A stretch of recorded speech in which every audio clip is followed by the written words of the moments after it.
need to have these marriages dissolve. And she got mad at it. She wanted that RV lifestyle. More than anything, it could be just getting away from me. So Aurora's got a little attitude, huh? I mean, she practically spits that line out. We were raised by you guys. We would be fools not to marry our soulmate. Like, it's dripping with sarcasm and more malice than a reality TV villain. Seriously, what was up with that tone? It feels like there's some passive-aggressive shade being thrown somewhere, and the obvious target is Christine. Remember when she said that Kody found his soulmate in Robyn? Yeah, Aurora's got a problem with that, and it looks like she's giving Christine a little side-eye through her words. But honestly, can we even blame her? She's awkward on camera, probably from all that family drama, and definitely not winning any acting awards. She's got the same stiff, unconvincing vibe as her mom. And let's be real, we all know Robyn and Kody probably fed her that line to say, as if the whole thing wasn't scripted already. I'm betting they're pulling the kids into the show because they've got no real storyline of their own. I mean, it's not like they're hanging out with the rest of the family. They've got their own little isolated drama. So it's either drag them into the show or have them fade into irrelevance. And spoiler alert, it's not like they're exactly adding anything good to the plot. We've got so much to dive into today, so let's not waste any time. Let's jump straight into it. Hey everyone, what's up? It's Elena here, and welcome back to my channel Reality Nexus X. The age-old tell-all dilemma. Look, I get it.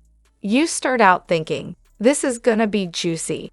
But by season 5, you're wondering if it's really worth sitting through another hour of overblown drama and awkward silences. To answer your burning question, no, you're not missing out on anything crucial by skipping most of them. But let me just say, the tell-alls can be a mixed bag, like a box of chocolates where most of them are just stale caramel-filled ones, and the good ones are like finding a rogue piece of dark chocolate in there. Season 15. Yeah, that might actually be worth watching, but let's focus on the ones that matter. You don't want to sit through every painful episode when you can just cherry-pick the ones with real spice. C's breakup tell-all, a must-watch, because that's when the drama hit new levels of petty. Hello, Mary's ring reveal. I mean, C's disclosure of that was like a masterclass in being a trash human, but in the best way for us as viewers. It was a moment that screamed, yeah, I'm messy, but I'm gonna act like it's all in good fun. It's where Mary unexpectedly becomes kinda funny, but only because the woman's got a sense of humor about the wreckage of her life. As for the older ones, save yourself the headache. They're basically an endless loop of uncomfortable pauses and passive-aggressive comments. Not exactly the content you'll want to revisit in your spare time, unless you're going for the full, I want to scream at my TV experience. So to recap, skip the boring ones, focus on the drama-filled ones, and if you really need to go back, just hit the ones where things are so awkward it almost becomes a dark comedy. So I just finished watching that adoption storyline, and here's a thought. Why couldn't Robyn have just signed over her parental rights and let Mary adopt her kids? Seems like it would have been way simpler and would have meant something really special for Mary.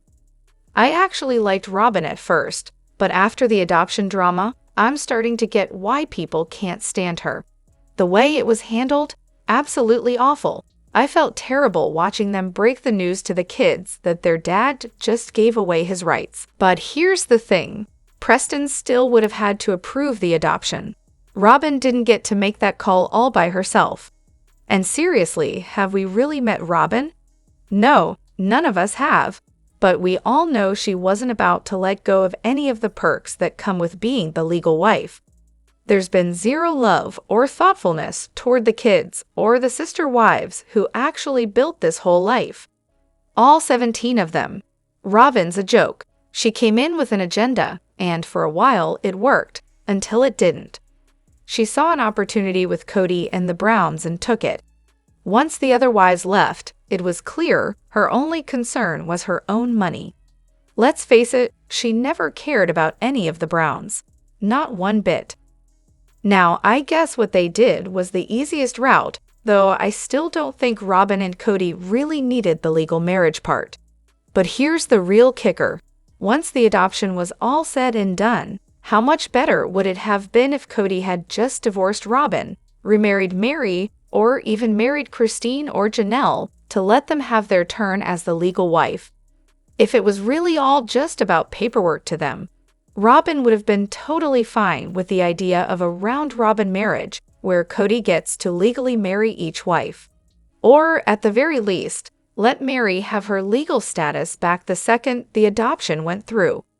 There was absolutely no reason for Robyn to stay the legal wife after they got whatever it was they were after with that whole adoption fiasco. So Kody's kids aren't actually his kids anymore. Interesting. I've been catching up on the show, and I'm finally deep into the COVID seasons. And guess what? I noticed something suspicious. Suddenly, Kody started referring to his and Janelle's kids as just Janelle's kids. Like, where did our kids go? I swear, he used to say Janelle and I's kids without hesitation. What happened to that? Was it just a COVID-related personality change, or has he been doing this for years? Either way, it's pretty gross. He basically erased any claim to his kids the moment they stopped listening to him. But honestly, I think he's been doing this for a while. It's a little too specific to be an accidental slip-up. Maybe it's rooted in his religion, too. I remember watching an episode of Evil Lives here where a guy involved with Warren Jeff's group referred to his kids as Wife One's kids and Wife Two's kids, which was a choice. I can't help but think Kody's doing something similar here.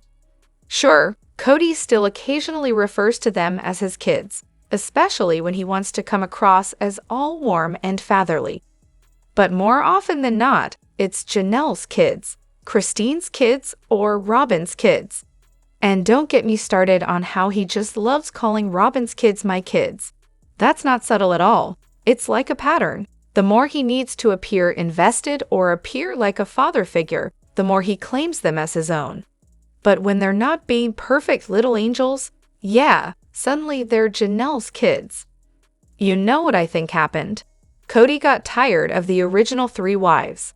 He was doing the bare minimum with them, probably just to keep Robyn happy, because, well, Robyn's gotta be happy if she's going to reach that celestial kingdom. Kody was way more into living with Robyn. And let's be real, during COVID, he wasn't exactly thrilled with the idea of hanging out with the OG3. It's like he was choosing who was worth risking COVID for. Newsflash, it wasn't the original wives. Honestly, I joked during COVID about only being around people worth the risk too, but Kody's version of that was just ditching the OG3 entirely while pretending everything was fine for Robyn's sake. And for the show, it was all about appearances. At this point, Kody's got his system down. He calls the kids Janelle's, Meri's, Robyn's, and Christine's. Except when it's a full family moment, and then sure, he'll call them his kids. But after COVID, it was like a total flip.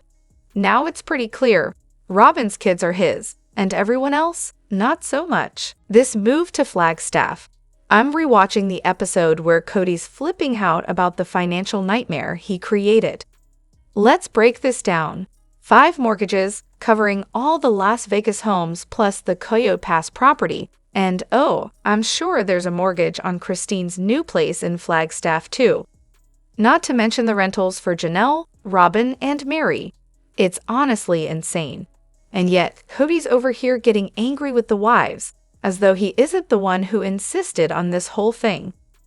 When Janelle has the audacity to point out that this was his idea, with Robyn happily on board, he completely loses it, takes no responsibility, and tells them to come up with solutions. Meanwhile, he's harassing Janelle for not selling the homes.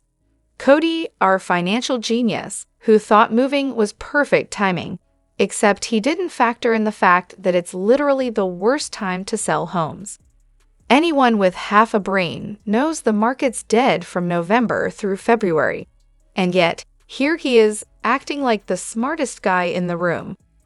Honestly, it's heartbreaking to watch Janelle. When she's showing one of the houses and starts reminiscing about all the good times they had in the cul-de-sac, I was ready to lose it. These women are so desperate to keep the peace with Kody, they've sacrificed what's best for themselves, and especially for their kids, including the only grandchild in the family. Kody, though, he couldn't care less about anyone else's well-being. Let's talk about the real issue no one seems to want to bring up. Buying land with no utilities is a nightmare. You can't just plop down a house on that. They have to pay for the land, put in utilities, and then start building. So basically, they've set themselves up for an endless money pit.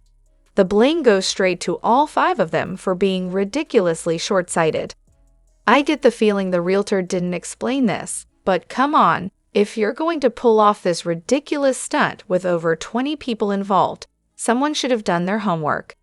The finger pointing from all of them is chef's kiss ridiculous.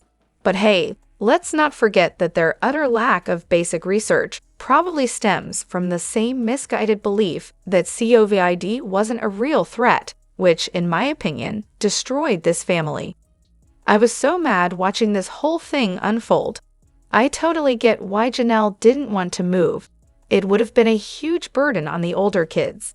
But then she just caved in, and I'm sitting there thinking, seriously, Janelle? At first, I was livid with her, but then I started wondering, what happened when the cameras weren't rolling? For her to give in so easily after being so adamant about staying, something off camera had to have gone down. It just feels shady.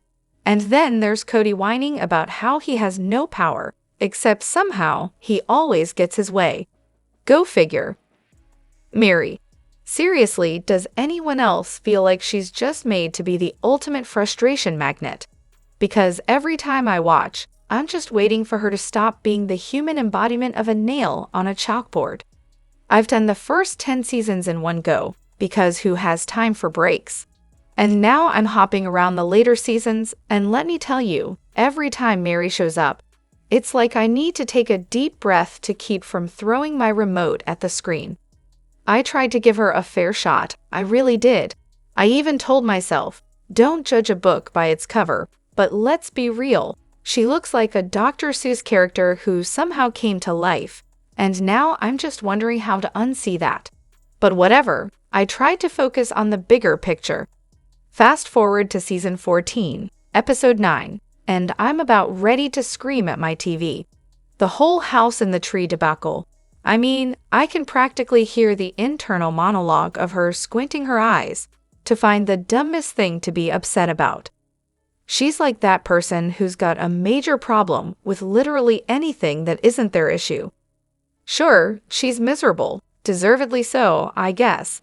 But it feels like she's more invested in stirring the pot than addressing the real problems at hand. Sigh. Anyone else feel this way, or am I just being a colossal jerk? I get it though. Mary has her moments. Knowing how Kody treated the OG 3 wives, constantly pitting them against each other, the emotional sabotage, I get why she's a little on edge, and the way he was especially cruel to her. I mean, who could forget when he melted her wedding ring down? The audacity. Plus, the fact that he didn't even bother to get her a Christmas gift, while showering Christine with presents was a whole level of petty. Oh, and then telling Mary she wasn't worthy of more because of her infertility?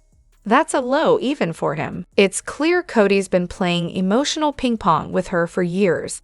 She's clinging to this idea of a relationship with a guy who's practically throwing her aside, and I just can't figure out why. I mean, Mary literally made it clear she wanted the treehouse, but the second the other wives are content with their houses, it's like she forgot she ever asked for it. Then there's the part where she keeps chasing Kody like a puppy, even though he's made it perfectly clear he doesn't want her. And somehow, she still thinks that this time he'll change his mind. Girl, please. I've officially become obsessed with this show. Don't judge me, I just found this subreddit, and I'm so glad I'm not alone. Quick question. Has anyone else noticed how odd Mary's decision to initiate the divorce with Kody seems? Or is it just me? I can't help but wonder if she did it to rack up some sympathy points with him, like, hey Kody, look how selfless I am. Because seriously, Mary's vibe has been nothing short of a sad, insecure cry for attention. It's almost like she's doing a performance for Kody to beg for his approval. Something just feels off. The whole situation screams desperation, like she's hoping Kody will notice her and maybe toss her a praise cookie for this huge sacrifice. Anyone else get that feeling? Here's my theory. I'm 99% sure she was either guilt-tripped into it or heavily persuaded. It almost feels like a play for Kody's affection, like, if I do this, maybe we'll be a family again. She was definitely not the mastermind behind it, and I'm betting Kody or Robyn had a hand in planting the idea. Maybe it was a we'll work on our relationship, and hey, maybe even have a baby tactic. I mean, she was bawling during the divorce, while Robyn stood there practically grinning from ear to ear. Can we talk about how Robyn was clearly in her element, fake crying to outdo Mary's emotional display? Too much. Behind the scenes, I'm pretty sure Kody and Robyn were all over this idea, working on Mary to make her think she needed to go through with it. They even used the whole adoption situation as leverage. Let's not forget how they played into Mary's deep insecurities, using her sister's death and the adopt the kids in case something happens to me line to manipulate her. Of course, that was all a master plan to keep the kids in the Brown family cult.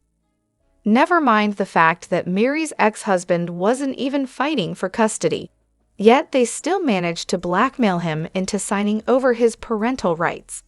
Classic. And let's just take a second to appreciate how perfectly manipulative the whole thing was. You don't even have to try hard to see the behind-the-scenes manipulation when you hear how they convinced her ex to hand over his rights. It's like they took a page straight out of the playbook for manipulating people to get what you want. Let me know what you think in the comments. Don't forget to hit that like button and subscribe to my channel. I'll see you in the next video. Take care and much love to you all.